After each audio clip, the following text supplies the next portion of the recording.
মহাখালীতে ককটেল ফাটিয়ে নিষিদ্ধ ছাত্রলীগের মিছিল, আটক ২ মোহাম্মদ ইব্রাহিম হোসেন। রিপোর্টার। রাজধানীর মহাখালী বাসস্ট্যান্ড এলাকায় ককটেল বিস্ফোরণ ঘটিয়ে বিক্ষোভ মিছিল করেছে নিষিদ্ধ ঘোষিত সংগঠন ছাত্রলীগের একদল নেতাকর্মী।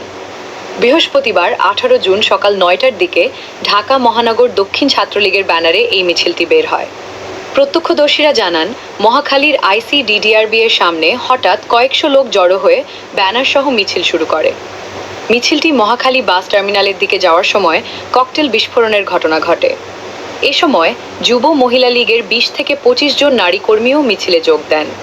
তেজগাঁও শিল্পাঞ্চল থানার ভারপ্রাপ্ত কর্মকর্তা ওসি মাহবুবুর রহমান ঘটনার সত্যতা নিশ্চিত করে জানান, সকাল ৯টার পরপরই কিছু লোক মহাখালীর রাস্তায় মিছিল শুরু করে।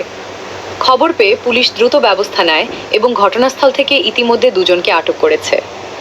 ঘটনার সাথে জড়িত বাকিদের শনাক্ত ও খুঁজে বের করার জন্য পুলিশের অভিযান অব্যাহত রয়েছে।